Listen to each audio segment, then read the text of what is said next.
I welcome you all to Estonian National Museum's research seminar. This time we will have it in English, and there's a very good reason for that. I'm happy to welcome and introduce Suzie Thomas. She is professor of heritage studies at the University of Antwerp. And she is particularly interested in heritage, participatory approaches to heritage research, also so-called dark or difficult heritage, and engagement of non-professionals with archaeological heritage. And Suzie Thomas currently is visiting the University of Tartu on Erasmus Plus teaching exchange program. So it's very happy to have her here. And the title of the presentation is Participatory Approaches to Heritage. And in this talk, Suzie Thomas will outline some theoretical models currently applied to understanding participatory approaches in cultural heritage. And thank you for being here, and the floor is yours. Thank you. Okay, thank you very much for that introduction, Enne. Much appreciated. And thank you, everybody in the audience. And hello, those of you that are online as well. I don't know how many are there, but it's all very nice. So, yeah, thank you very much also for the invitation to come to the National Museum. It's really, yeah, it's a gorgeous room and it's really, really nice museum. So it's lovely to get to come here again, and really, really nice actually just to travel again. It's been a long time since we could do this. So I was meant to come in April 2020, but yeah, something else happened that year. So I'm here now instead. And I would have only been coming from Helsinki then, but my life changed a bit. So now I'm coming from Belgium. Apologies that this is in English. I'm from the north of England, so I talk fast when I get excited. So if it's too fast, just let me know and I'll try to calm down and slow down. So just if there's any problems, let me know. So yeah, today I'm going to talk about different approaches to heritage. This is also connected with my new role. So since September the 1st, I've taken up a post as Professor of Heritage Studies at the University of Antwerp in Flanders in Belgium. And the sort of main purpose of my role is actually teaching about participatory approaches to heritage. So this is literally my remit now. And we're launching in September a brand new Heritage Studies program at the university, which will have participatory issues all the way through. So it's going to be one of those really nice smorgasbord type masters where you can choose what kind of heritage flavor you want, but whatever you do, it will make you think about participation and working with the public and working with different publics, because it's so important, and it really applies to all kinds of heritage work, whether you're in a museum or you're conserving buildings or working with archaeological objects or whatever else. So that was a little plug. It will be possible to do the course in English, so just to put that out there and let you know. So the outline for today, I'll start off by talking a little bit about the participatory turn-in heritage. It's not such a new thing, but I think it's getting a lot of attention at the moment, and especially I know like here at the National Museum, there's always things going on with the public and even participatory exhibitions. So I think a lot of you probably already know about a lot of this stuff. But after I've talked about some of the models that are out there, I'll start to talk about some of the case studies from my own experience. Most of these are from my time in Finland, because I'm still new in Belgium, so I don't have any projects yet, just lots and lots of funding applications. So I'll talk about Find Sample, which I know definitely some of you are familiar with, and this was a citizen science project that we did. Then I'll talk about ERMi, which is part of a larger project called Lapland's Dark Heritage, which I'm also talking about tomorrow. So you can come and hear more about that if you want then. And then I'll also talk about the case study of Cultibragan in Scotland, which is a really interesting site for lots of reasons. It's really, really complex. It's got its own controversies and lots of tensions. So I think, a nightmare to manage, but from a scholar's point of view, great, because there's so much complicated stuff going on there. So it's really interesting place. And then I'll talk a little bit also about future research that I have in mind to develop in the coming years. And this is around a very interesting site, actually, with Baltic connections in West Flanders called Camp Flutenveld.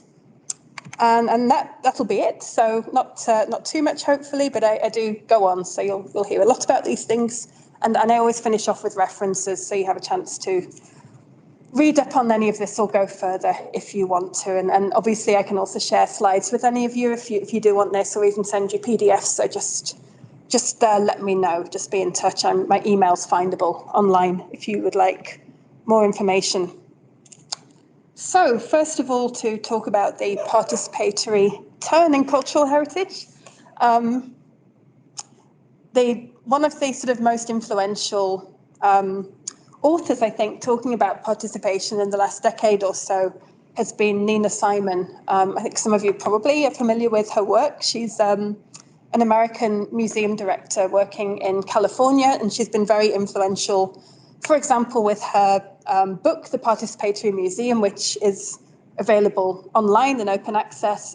She's also been, until quite recently, the author of the Museum 2.0 blog. She's done TED Talks, so she's been really active in trying to promote sort of, in a way, maybe not that new approach. We've already had since the 1970s the new museology theories, which has sort of encouraged us to think about museums as having a social responsibility and so on. But I suppose one of the things with Nina Simon's work is that she also looks at the digital angles. And obviously this is a really important strand of doing participation, especially in this sort of COVID and post-COVID time. I think we started to really see how valuable it is also to allow people to engage digitally and not only in person. So I'll just share a couple of her diagrams with you. One of the nice things about her book, she deals with theory, but in a really accessible, straightforward way. So fairly obvious illustrations, but she talks about things like the way that traditional institutions, whether it's been a museum or a heritage visitor centre or anything else, the sort of traditional way in which they've operated has been a one-way process. So it's been about giving information to the public, and it's sort of very didactic, just sort of transmitting, and the role of the audience has been to receive and to learn and to not necessarily engage. If there has been participation, it's been in a sort of interactive way where maybe you can push a button or something like that, but you're not sort of influencing what's actually going on in the organisation. And so she argues that a participatory institution would rather be in two directions. So again, quite simple to visualise, but very challenging to do in practice. So imagine sort of allowing members of the public to affect not only things that you have on display, to give comments about them, but maybe even to influence the research agenda, to decide what it is you actually are doing, what sort of research you do, what sort of items you collect and why. And it is quite difficult because you're going to run into also places of disagreement and challenges, and also issues with meeting expectations of people. It's always very difficult, I think, to really meet everybody's expectation. And when I talk about my experiences and the case studies of the projects I've been in, it's often there's as much failure, I think, as success. And actually, that can be more interesting in a way, because that's where you can really possibly learn something and see, okay, what's really going on here? Why are these issues coming up?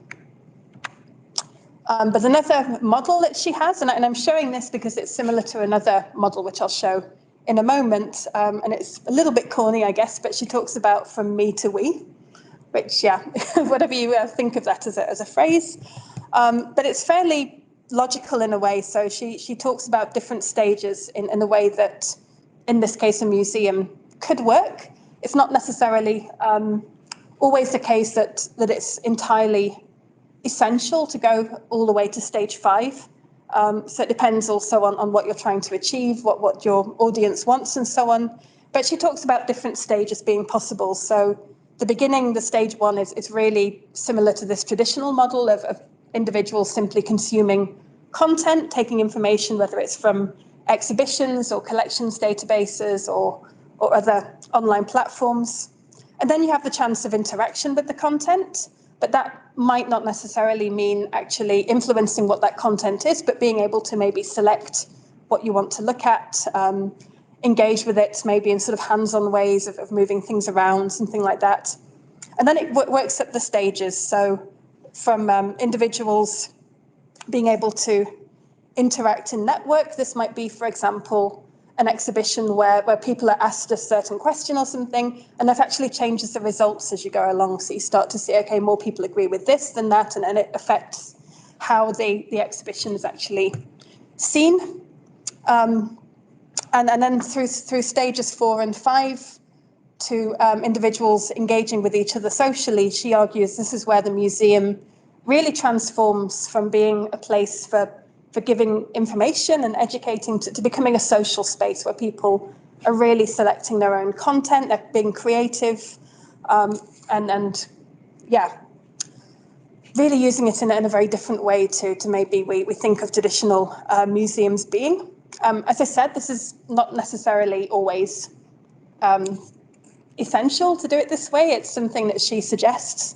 And I think it's also interesting when we look at how we even think about museums. So I guess some of you are of a museological background, and you've probably been following the ICOM debates about the definition of museums. So back in 2018, at the last big ICOM, International Council of Museums meeting in Kyoto, there was a proposal for a new definition of museum, which really moved forward in terms of taking away some of the more traditional concepts of what a museum is and trying to put it more into this sort of social role of being a forum type of institution where people can really engage with issues that are important to them. And there was some reaction to this. So some delegates felt this wasn't appropriate. In some countries, museums are still more traditional, and so having this new definition isn't helpful. For example, if you're needing a legal definition within your jurisdiction and things like that. So it kind of ended with a stalemate. And this year, obviously, there weren't any meetings for a couple of years, but there'll be the next big ICOM meeting in August in Prague, and the debate is continuing. So we'll wait to see if we know what a museum is by then or not.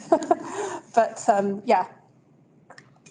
But I think it's interesting because it shows it's all very fluid still.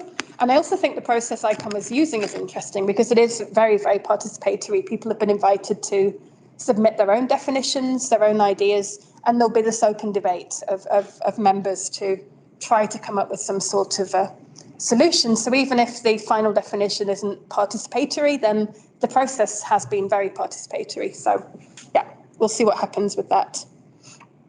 But the reason, one of the reasons I was kind of intrigued by this model from Nina Simon, she has lots of models in her book, sort of dealing with different ways of working. She also talks about co-creation as opposed to collaboration and hosting and different ways that museums work with their audiences. But this one's interesting because it's a little bit ladder-like. You see these stages, and it reminds me a lot of the Sherry Arnstein ladder of citizen participation, which again, I don't know if any of you are familiar with this at all. You've seen it before? Yeah, a couple of people nodding, great. So yeah, Sherry Arnstein, she's an American author working actually with town planning back in the 1960s. And she came up with this ladder, which is still quite influential. And it's increasingly getting used also within heritage studies for community archaeology projects and things like this. And of course, it's never as simple as that. And Arnstein herself says this is a simplified thing. This isn't exactly how it always is, but it's a way of trying to visualize how participation or non-participation in the case of the lower rungs of the ladder might look in practice and how they might work. And if you haven't read her article, I recommend it. It's super influential even now.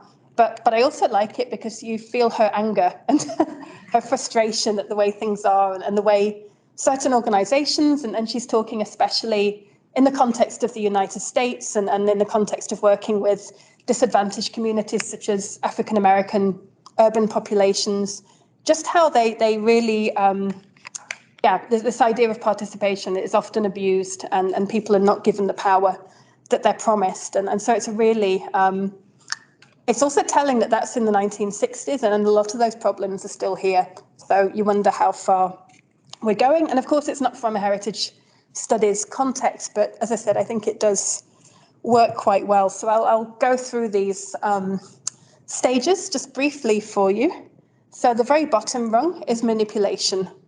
And this is, if you're going to be very cynical about it, it's the type of scenario where you're inviting members of the community, let's say it's to do with a new development or something like that, and you're inviting them to give their opinion, but what you're actually doing is you're presenting them with several options. None of the options are ideal, but they get to vote on it and they get to feel like they've been able to choose, but actually they haven't chosen what they wanted. They've chosen one of the slightly crappy options that the ones in power have given to them. So that's manipulation. They're being manipulated into a particular path and then being sort of tricked into feeling like it's something that they wanted. Therapy, she describes as sort of this idea that rather than adapting to what a community might need, you sort of try and cure the community into behaving the way that you want them to behave. And so again, she gives examples from areas like public health. So for example, if there's been a problem with certain health provision, people are given support to not behave like that again, rather than going to the root of the problem. So it's therapy in a sort of manipulative way, I suppose. So, and she actually says that these are both, although she's put them at one or two, they're both kind of really at the bottom of the ladder. Then you get into tokenism, and I think these ones are probably the most common ones, certainly within heritage practice. And if I think to my time working in the United Kingdom, when I used to be the Community Archaeology Support Officer for the Council for British Archaeology, so I had a remit to try and support amateur archaeology groups around the whole of Britain. A lot of projects that you saw getting funding to work with communities, and especially these projects that try to bring in atypical communities that aren't usually engaging with heritage. So it might be younger people or people from ethnic minorities. Often they're actually delivered in a quite tokenistic way, I would say, that it's about numbers. It's about getting enough numbers of people of a particular demographic doing something so that you can say, yeah, we had this many people getting involved and so on. But the three sort of levels that she gives here are, of course, informing, which is this traditional institution thing again, that you're giving people opportunity to find out. So you may be having public meetings where you're telling them what's going on. You're having open days if it's, I don't know, like an excavation or something like that. Consultation is a little bit more participatory. People have the opportunity to give their opinions and to respond. But the power holders, whether it's a heritage authority or the local municipality or whomever, are not obligated to take any of that on board. So they can consult, but they don't have to do any of the things that the public ask for. Placation is sort of seen in Arnstein's view as a more enhanced version of consultation. So you might, for example, have a steering group with a couple of token members from the public on there, but actually they're in a minority, so any decisions, in practice, they get outvoted anyway. So they're there to look like the public are involved, but actually, in the end, the specialists will decide something regardless of what they think. She's very angry in this paper. Then you get into the upper levels of partnership, delegated power, where you're really allowing community groups to take control over certain areas or allowing them to really influence from the outset the agenda. And finally, you get to citizen control, which is really where, in theory at least, it should be a sustainable process where the community itself has control. Now, this is very difficult in practice, and actually one of my case studies looks like it's citizen control, but it's not. Well, it is, but it's sort of with problems.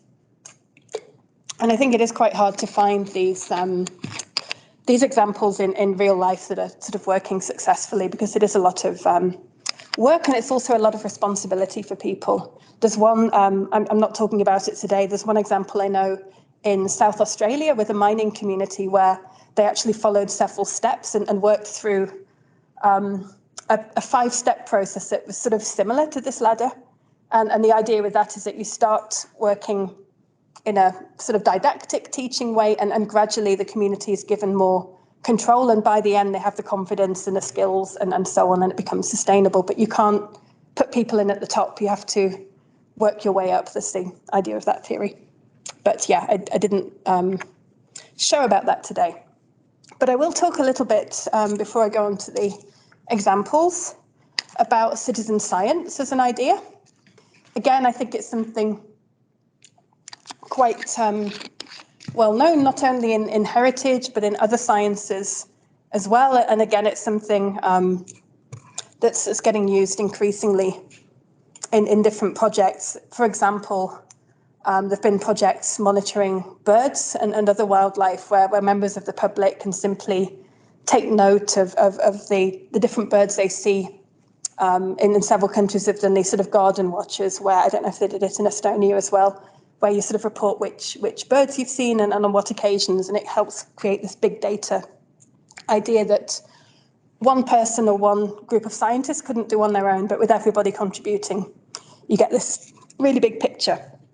And so Rick Bonney and his colleagues have written quite a bit about citizen science, and they define it, again, this is in the context of wildlife, but they say citizen science enlists the public in collecting large quantities of data across an array of habitats and locations over long spans of time.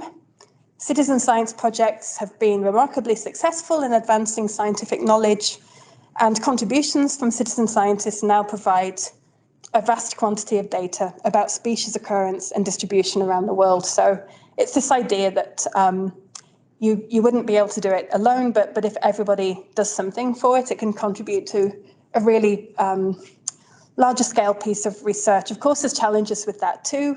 In this example, you need to be sure that people are identifying the birds correctly, for example. There are some projects like Zooniverse where they have people identifying galaxies from images that have been taken, where they're only verified after a certain number of people have all identified it the same way, so you don't go off one person's view. So there's ways of trying to safeguard as well. But yeah, this is sort of the idea. Of course, there are also, citizen science doesn't only take place digitally or semi-digitally. It arguably just used to be called amateur interest, and it sort of has this new name now as well. So another thing that Rick Bonney and his colleagues did was identify levels of citizen science. There's a lot of levels and things like this in participatory research, but they identify three levels essentially. And again, especially with heritage citizen science projects, you sort of start to see certain projects sitting at certain levels potentially. So the first level, which is quite common, I think, and also quite nice. I think people do quite like just being able to, dip in and give some information. It's the contributory project. So usually the scientist is still in charge, essentially. They've designed the project. They've come up with the research question and what the challenge is, and members of the public give data. So they contribute data.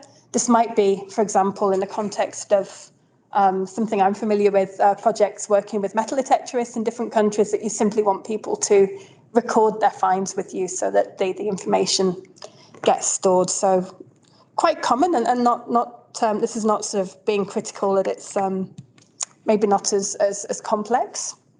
Then there's a second level, which they call collaborative projects. And here, usually the scientists are still maintaining control over the design and so on, but members of the public might they won't only contribute data, but they might also refine the project design as they go along. actually do their own analysis and even disseminate findings. So it's sort of maybe more open to other ways of actually using those results and being able to work with that information. And then finally, and this is something similar to the co-creation that Nina Simon has talked about as well. There are the co-created projects, and these are designed collaboratively, or co-creatively rather, by both the scientists and the members of the public. And at least some of the public participants, not all of them, there'll always be some much more engaged individuals that do a lot more, will be involved, if not in all of the steps, then certainly most of the steps of the process. So it's much more open also in terms of finding out what we should be looking at to begin with and so on. So that's just some background, I guess. And I'll get on to the fun part now, which is the case studies. So first of all, I'm going to talk about Find Sample, which started life being called Mujalt, which is Suomen arkeologinen linkiteetto avoin tietokanta. It's been a while since I spoke Finnish, sorry. So it's a project funded by the Academy of Finland, and it's part of a wider network, which I think Estonians like Tuuli are joining as well, which is the European Public Finds Recording Network. And this is a very sort of organic network in a way of the different projects in different parts of Europe where members of the public that happen to use metal detectors and other tools to find archaeological material are encouraged to record that data. It obviously only works in countries where such a thing is legal. So you won't be seeing this in Sweden or France anytime soon. But in countries where it is legal, of course, you do need to find a workable solution that's acceptable to the members of the public, and it feeds into these bigger, critical heritage studies questions about who is an expert and who has the right to decide what happens to heritage. But it's also usable for heritage managers, for researchers, and so on. And so at the moment, there are several projects, and again, it's sort of also developing more, I think, in places like Estonia, most definitely. I got an email about 20 minutes ago from someone in Austria, so something might be happening there too, I don't know. And yeah, these are basically projects where members of the public are allowed to or encouraged to record their information. So there's the DEMA project in Denmark, the Portable Antiquities Scheme in England and Wales, not Scotland because they have different laws because Britain's weird. And this is actually the oldest one. It started in 1997. And then Find Sample, as it's now called in Finland, the Medea project in Flanders, which I'm currently starting to do some research development with now that I'm based in Belgium, and PAN, which is the Portable Antiquities of the Netherlands. And there was a master's dissertation in Aalto University in Finland that actually analysed these from those 3 levels I talked about before, these levels, and actually started to talk about where they fit on these. So PAN, for example, very, very well resourced, lots of data, but very much at the contributory level that people are simply encouraged to give information. Most of them have some elements of level 2 that people can also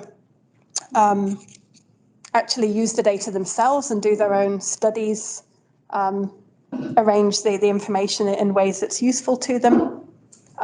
Portable Antiquities Scheme, for example, I think it's something like 40 or 45 doctoral PhDs that have already used PAS data in different ways. So researchers are also finding ways to work with it, which I think is also important for showing it's not just a case of pandering to implicating the metal detectorists as a particular group. There is actually research value to having this data as well. And with Find Sample, I suppose in a way we tried to aim for level 3, and certainly in the development phase we tried to do user experience studies and talk to different stakeholders. And of course this is always framed around the challenges of what's actually achievable in terms of resources and so on. So the project officially ended last August 2021. But of course it continues on, and one of the goals, although it was funded by the Academy of Finland and framed as a research project. It was always intended to be something that was sustainable in the end. So we have already a semantic portal. Can I try and click it? Do you think that'll work? Or you can try. All right, let's see. It's always fun when they go off script, isn't it? It's like, oh, let's see. Yeah, okay. So this is a searchable portal. It's in Finnish or in English. It should be in Swedish too legally, but that's not happened quite just yet. And there's different ways that you can search the information. So you can look for individual types of finds if you want to see about a certain type of object. You can use with maps. You can also search the sites, which I think is really neat. There was a bit of concern, and it's something certainly in the English context that isn't particularly used, which is to try, I wonder if I can get this to work.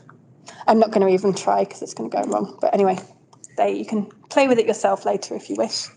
But yeah, like in England, for example, there was a concern of showing where protected sites might act like a treasure map. But the logic in Finland, which I actually agree with, is if there's no excuse for not knowing where a site is, if you do break the law, you don't have the excuse of saying, I didn't realise this was protected. So in a way, it protects them by letting them be known where they are. So we have this semantic portal now with linked data that you can search and use in different ways. It links through also to guides, so you can find out in several languages what best practice is if you're metal detecting in Finland, what you should do if you make a discovery, and so on. We also, with Aalto University, this was a collaborative project with Helsinki, Aalto, and Museovirasto, which is the Finnish heritage agency. The Aalto side, the semantic computing group, developed a mobile app so that, we tested it in the field so that you could actually record the finds as you discover them, get the GPS location, take a photograph so you can see what the landscape is like where the discovery is made. But it's not available currently. It's not supported through the Heritage Agency, who have ultimate responsibility. A resourcing issue, but it is available on GitHub, so anybody could take the code and develop it. And we've already had somebody from Canada looking at whether it would be something to do in Canada, for example. And there are new projects coming along too. So Raha Sampo, or Money Sampo, is just starting quite soon, which will be working particularly on coins. And there are several international funding applications, which again, some people in this room are more aware of than others. But yeah, there's different ways that this might develop in terms of new research questions and international collaboration. But we had challenges as well. So as I said before, we tried to take this level 3 approach of really talking to different types of users, so metal detectorists, but also museum curators, archaeologists, heritage managers from the Finnish Heritage Agency, and so on. And as you can expect, everybody had different wishes and different expectations. Even within particular communities, there was a really broad spectrum across metal detectorists, for example, of how much information they would like to have public, how they would want to report their finds, and so on. And so in the end, you can't please everybody, and decisions had to be made taking into account. So I suppose the consultation level, that we don't do everything people ask, but we're listening at least. And also within the operational restrictions of the FHA, it has to be workable from their point of view in the end as well. We can't have all of the bells and the fancy bits that we would necessarily want. There were also some challenges, and I think this is maybe typical of working across several organisations, especially when there are lots of different departments and different things are going on, which aren't necessarily talking to each other. And so it only became clear later into the project that whilst Find Sampo was developing, within the Finnish Heritage Agency, they were also developing a system called ERMi, which was for reporting finds. So that's now being used. Wasn't informed by the user research because it was going on independently. Something similar has happened in Flanders as well, so it's not that unusual, it seems. But it did highlight that there are communication problems, and also that there are different ways of working. So, heritage managers are working to a different timeline and with different goals than maybe academic researchers that are interested in slightly different things. So it was very learnable, teachable for all of us.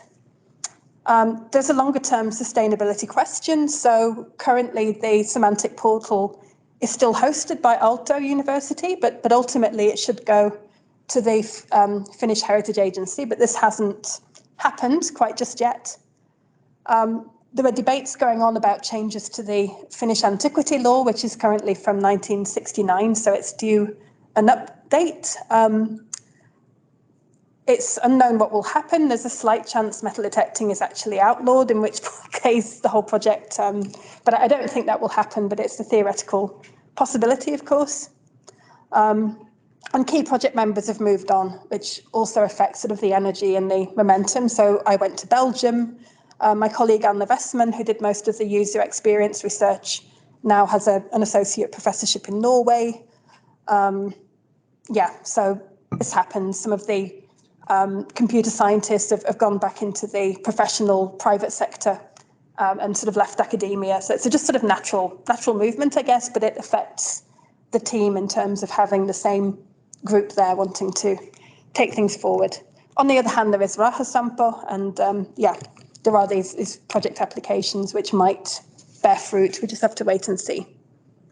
So some challenges there, but I don't think anything that unusual. But things didn't always go exactly the way we sort of had hoped at the beginning. And if you sort of go back to the original project application and then look at what actually happened, it's a little bit different. That's not necessarily a problem. And I think from a research point of view, there's still a lot to say. And we managed to write and be quite reflective about what happened. So the next example, less digital in a way, and sort of really working in a physical space. And this is ERMi Dig, which was part of the larger Lapland's Dark Heritage project. This was also an Academy of Finland project. It ran from 2014 until 2018. And we were looking at the material legacy of the Second World War in Finnish Lapland. So those of you that know the World War II history in Finland, it was in this very kind of awkward position of being attacked by the Soviet Union and coming into what was called a co-belligerency with Nazi Germany. Really as a means of surviving, but it also meant that although they were very careful never to call it a collaboration or an alliance, there was still this sort of very close connection, and especially in the northern part of Finland, where there were around 400,000 German soldiers posted during the war, as well as other connected people like workers of Organisationstot that were brought into Finland from Poland and other places, and of course prisoners of war from the Soviet side that were being kept in quite horrible conditions in the north. The sort of very brief history of that is that by the end of 1944, Finland had entered into a treaty with the Soviet Union, and as part of that, they had to agree to push the Germans out of Finland. And so after having been mostly fighting the Soviets with the Winter War and then the Continuation War, they went into the Lapland War, which ended in April 1945. And although there were some casualties, but not so many, it was mostly destruction. So as the Germans retreated, they used this scorched earth tactic of basically just burning everything. And so a lot of what you see nowadays in Lapland is post-1946. So there are very, very few buildings from before then. So it affects the sort of heritage landscape, if you like, that there's very little remaining from earlier on. But there's also a lot of physical remains that you see. So if you go into the forest, you'll see rusted metal with Wehrmacht signs on it, and you'll see scars of burnt down buildings and so on. And you'll see remains of POW camps as well. So there's really a very physical reminder of that time still. And so we were interested in the archaeology, but also in what that actually meant to people living there, both Finns and also Sami, and also Germans having a connection to the region, what it would mean for them. So as part of the project, which had elements of ethnology, museology, geography also with mapping some of these sites, we also did some public archaeology. This was in some ways very straightforward, of simply inviting people to come and work on the sites with us. So not really a co-creative project, but at least at that point, fairly unusual for Finland. Not the first ever public archaeology, but it certainly wasn't a common thing. Not like in Britain, for example, or the United States. So it's quite a sort of new approach, and also fairly sort of valuable from a research point of view, that when you're excavating alongside someone, you can have some really interesting conversations about the heritage with them and what it means to them, and so on. So we had 2 seasons. The first one was in 2016, and we excavated the remains of a German military hospital in the village of Inari, close to the Sida Sami Museum.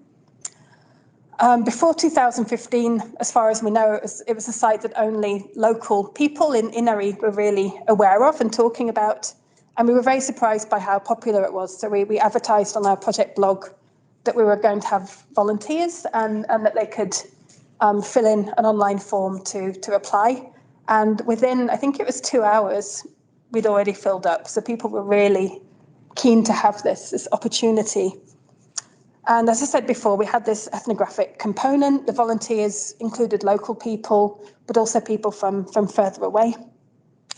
And we also had a lot of social media throughout. So we were tweeting all the time, posting videos, having Facebook. We had a master's student from ethnology that was actually analysing the social media for her dissertation. And I'm going to show you this montage because it's a nice nostalgic video for me, but it gives an idea as well, a feeling of what the project was like. Great.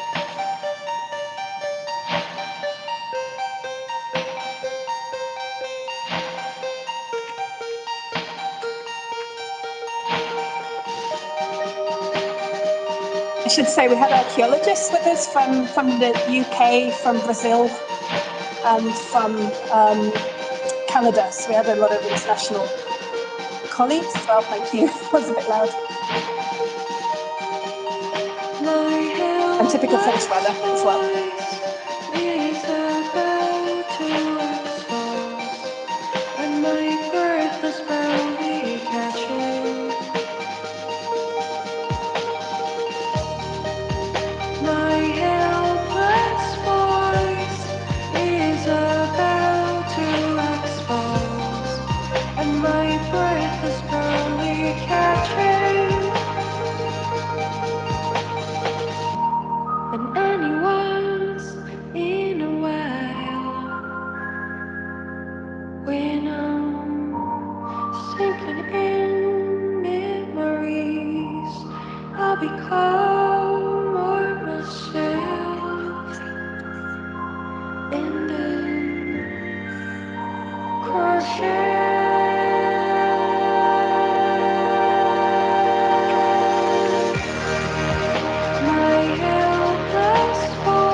Lots of junk in the forest, really a lot.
So that gives you an idea. Right, I can close that.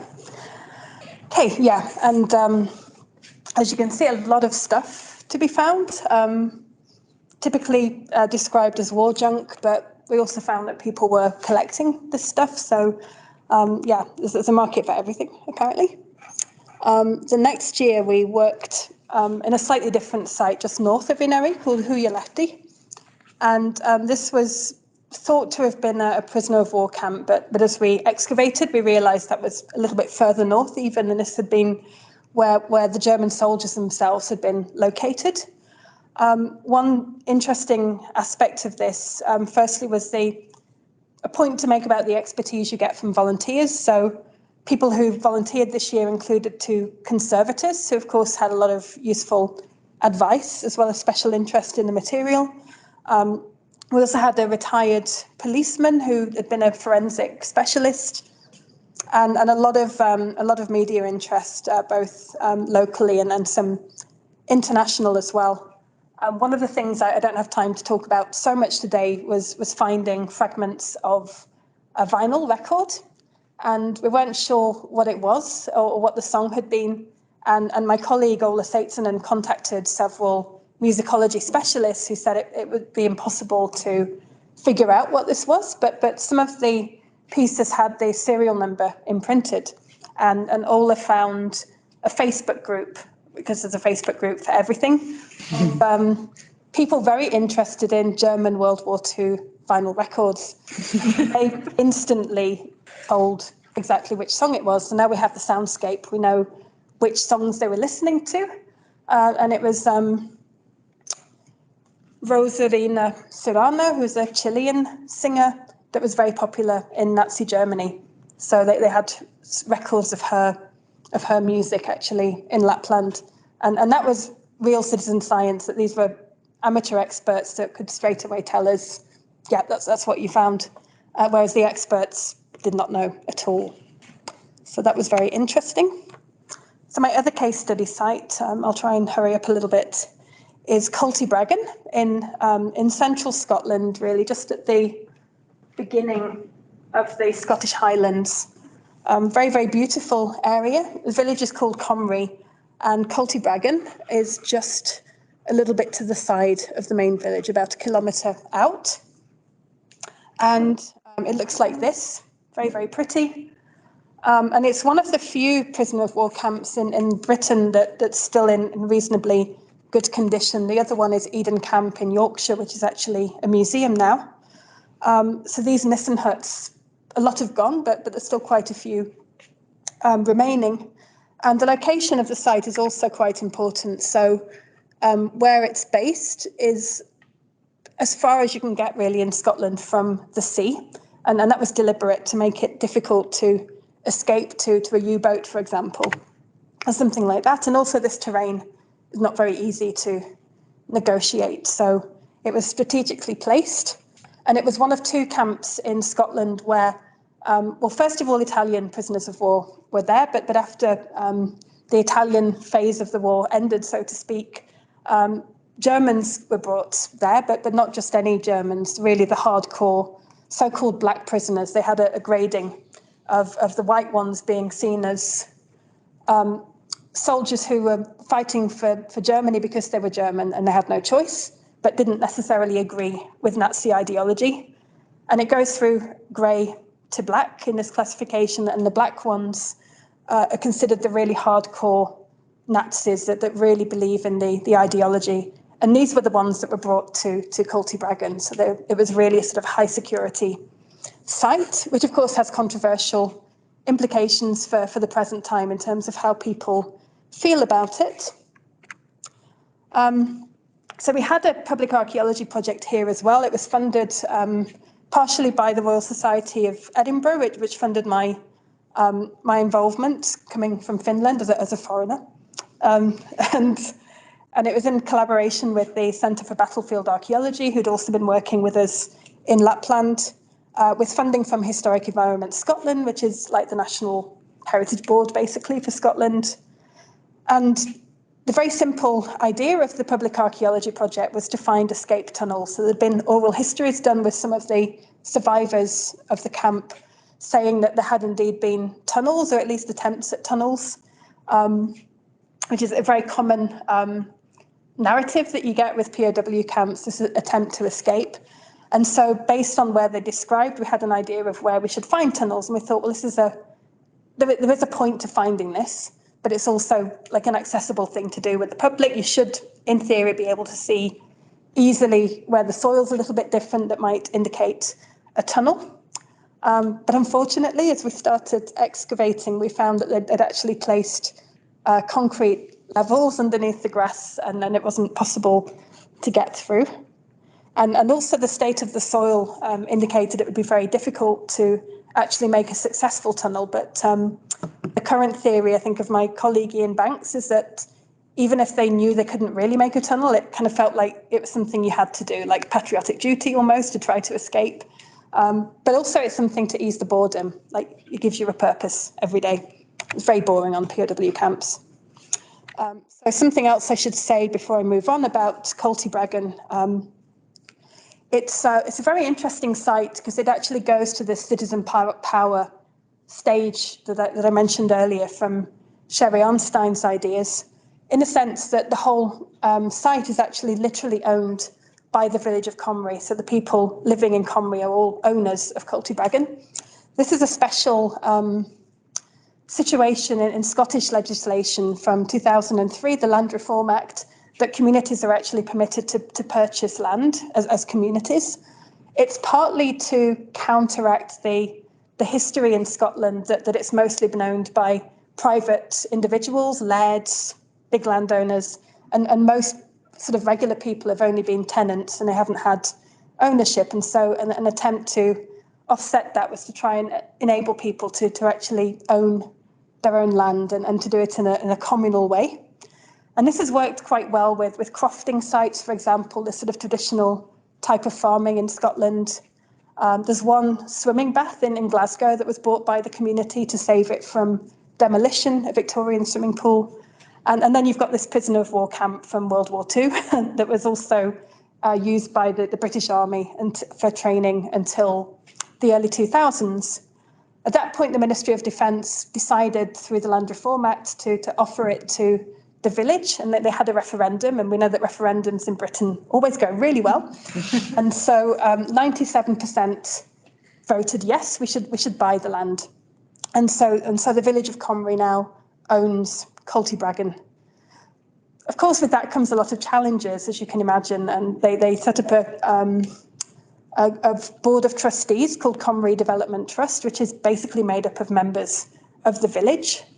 But I did a very sort of quick study of the committee member names over the years, and usually people only stay a year or less, and then they seem to get burnt out and they leave the committee because it's a lot of work. And these are people who they're either retired or they're working full time and then trying to do this as well. They're dealing with a complex site with conservation needs, with interpretation needs, and yeah, there's been a lot of sort of challenges with that. So one of the goals with the public archaeology project, from my point of view, is also to interview people about the site, what the challenges are, how do they see it, and then you've also got the controversy of who was kept on the site, and people have quite mixed feelings. I met one couple, for example, that had recently moved to the village and hadn't realised that hardcore Nazis had been kept in Cultibragan, and actually said to me, we might not have moved here if we'd known that they had this history. So,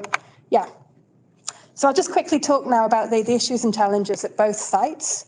So in Inari, again, you can see the type of stuff that's found in Lapland. A little bit hazardous as well, actually.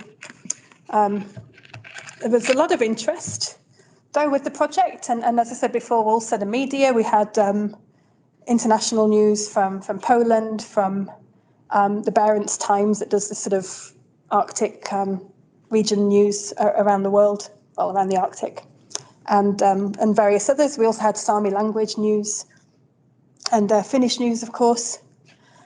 And it has raised the profile of Second World War heritage from a touristic point of view, but also from an academic and heritage management point of view, that Some of these sites weren't protected because they weren't considered old enough to be heritage, but the definitions have changed now so that you can also include 20th century conflict heritage as official heritage. So there's been changes in policy.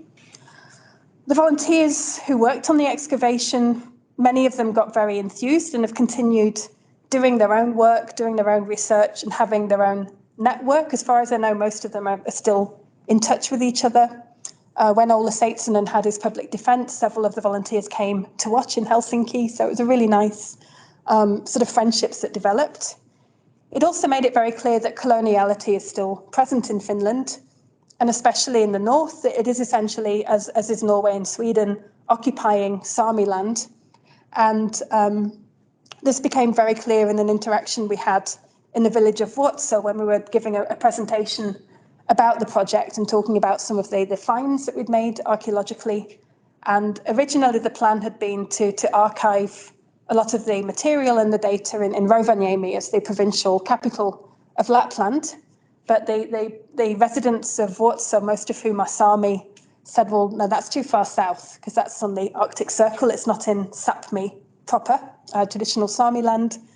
And they felt we were taking it out of their territory. And they also felt that although it was maybe not put there by them, it was now their heritage. It was part of their landscape. And it was really a wake-up call to the project that we had to find another solution for archiving. And in the end, we had agreement with Sida for a lot of material to go there. And then it was really important for the Sami community that happened. And that had been a genuine oversight on our part, that we hadn't been so mindful of that sensitivity. As I said before, the touristic potential is now being looked into more, but of course it also brings challenges when you're working with World War II heritage, especially if it has a direct connection with Germany. You do have to think a little bit carefully about what kind of people might be attracted to that. And yeah, of course, as I said before, there was the problem of potentially reaching hazardous material, not only barbed wire and broken glass. There's also some unexploded ordnance still in the north. Although there hasn't been a fatality in the field since the 90s.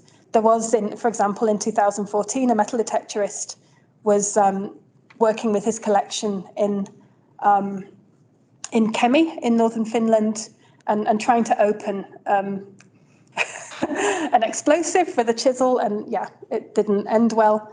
But it was also very concerning for the police, who then realised that somebody in a residential area had amassed a large collection of explosive material from the forest without telling anyone. So yeah, there's problematic safety issues, and there's issues in terms of sustainability. This project has ended.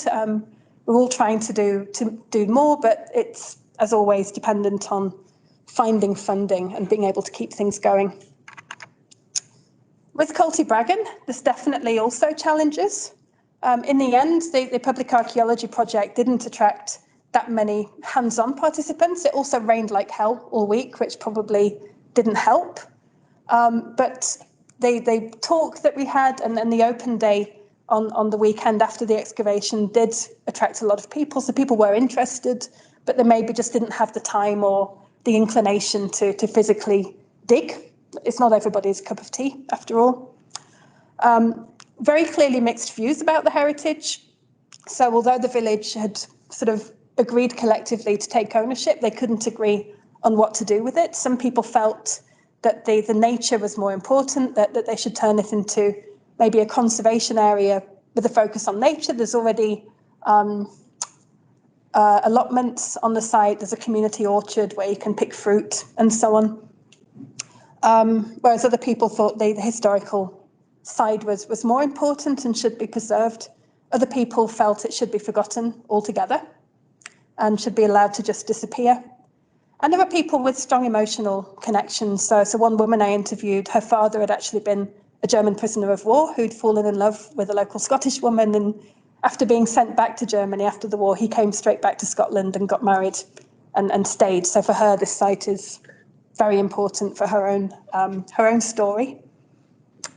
As I mentioned already, people have reached burnout, people that have tried to get involved with the running of the site, because it's a lot of responsibility and stress, and especially with the tensions and the disagreements, it's been very difficult for most people. There's a feeling from some that there is touristic potential here, but others say, well, is the World War II stuff enough? Are people still interested in that? Will young people care about this enough to keep coming to see this? And some of the views on the site seem to fit in with the bigger debates going on in British politics. So in the same way that colonial issues were coming up in Finland, we had a lot coming up about Brexit, of course, here, also the question of Scottish independence and so on. And it seemed to tie in a lot with opinions also about the site.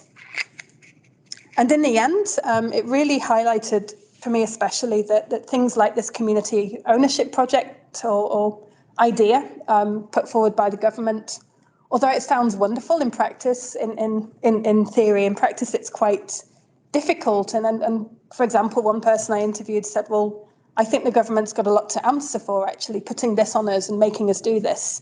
This isn't necessarily the way it should go. And it reflects also with the Conservative government that we have presently, talk about, for example, closing libraries and telling communities, if you want your library, you need to staff it yourselves as volunteers. And it's essentially, according to some, taking something that should be state responsibility and making people do it themselves without any payment or resource.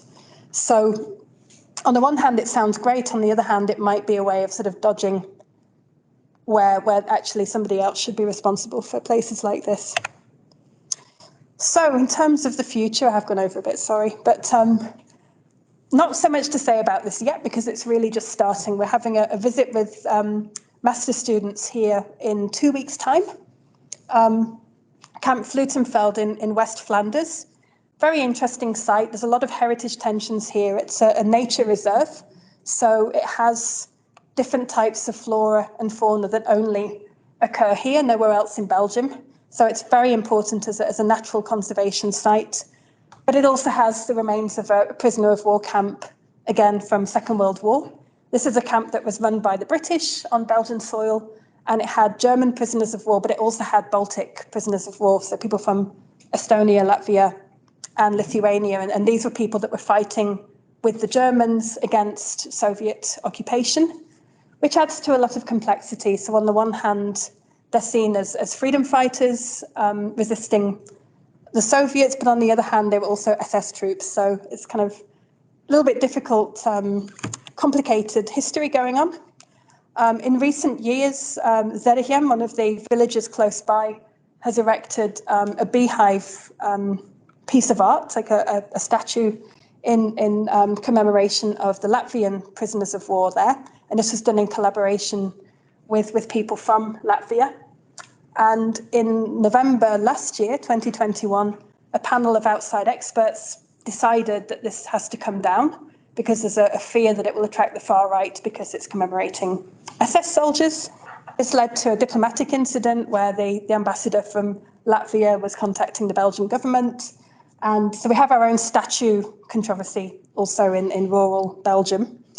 So it's a very interesting site. Also for the nature, some of the original structures from the war have already been taken down in order to make more space for natural needs.